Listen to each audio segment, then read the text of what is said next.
Jammu and Kashmir. Remember, a series of terror incidents have come to light from the Union Territory, and in the latest, we keep our attention on to what's happening in Srinagar.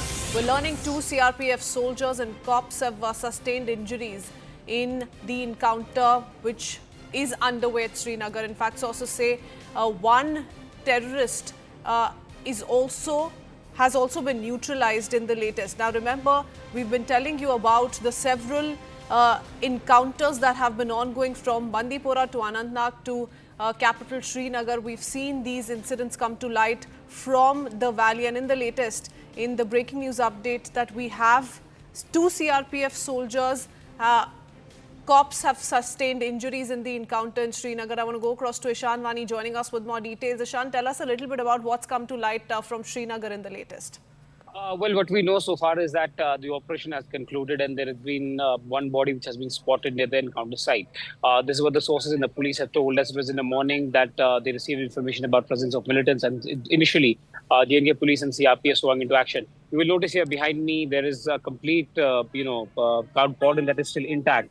And because the house caught fire, that's why a lot of reinforcement was being sent. And even if you see now that a lot of reinforcement from the CRPF and JNK police is being sent, there's an operation by JNK police and the CRPF which was carried out at this particular location to ensure that the encounter is kept, in a tight cordon and nobody suffers any injuries or casualties. What we also know is that one body has been spotted there. And in Anantnag, you have two militants being killed in an encounter which broke out. And now you will see that CRPF personnel who were part of the QRT, quick reaction team of the CRPF and operation team of CRPF coming out from the encounter spot. They're carrying with them arms and ammunition that they had carried to conduct this operation, including ladders, tear smoke guns to flush out the militants when they're hiding inside, and some arms and ammunition that they were carrying out for this operation. This is a special operation group of the CRPF that was part of the operation. But as we speak, the operation has been concluded. We are told that one body has been spotted by the sources,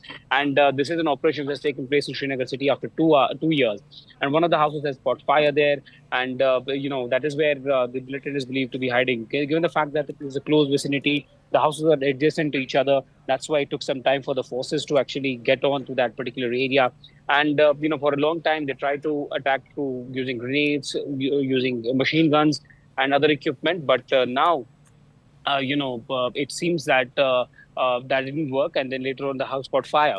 The operation has been concluded, but there have been two operations that have happened today and successful for these forces. One was in Anantnag, where two militants have been killed, and second is this operation in Srinagar, where one militant has been killed. The presence of a foreign militant, which possibly a sources are indicating was. That is crucial. He could have planned out an attack. He's sophisticated, trained, and well equipped so that he could carry out attacks at security forces, and that is something which is a cheer for the forces. But what one has to also understand that this is an operation which took a lot of time. Since morning, they have been part of this operation, and injuries suffered by the CRPF, two CRPF men, and two JNK police personnel from the quick reaction team of the CRPF and JNK police sustaining injuries.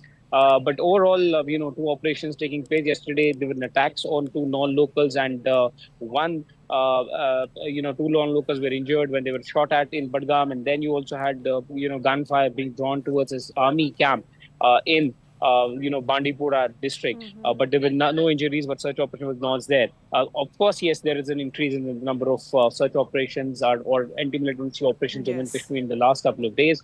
But the priority for the government is that they need to save lives of those who including non-locals who have been targeted frequently. And there have been attempts to target non-locals, and one has to see that how does this really work out for the government, and how are they able to contain the situation, given the fact that at the moment there seems to be a continuous attempt to target non-locals, particularly during the evening hours, and that's when the patrolling is less on the ground. Because there have been Unified High Command meeting also chaired by Lieutenant Governor Manoj Sinha, where some directions were also passed. But there have been attacks nonetheless. And Srinagar having a militant presence, and if he's a foreigner, that means that's a concern for the security forces. But nonetheless, they will cheer up given the fact that they've been able to carry out a successful operation. Okay, all right. So a big development that's taken place. The encounter in Srinagar is now concluded. Ishan getting us all those latest details. Also, one body has been spotted in the area. So we will come back to Ishan as and when we have more details. But You know, the spate of terror incidents in the valley have also triggered a political slugfest. We do know that Farooq Abdullah, in fact, has said, rather alleged, that these attacks are being done to destabilize the current government, the National Conference Congress government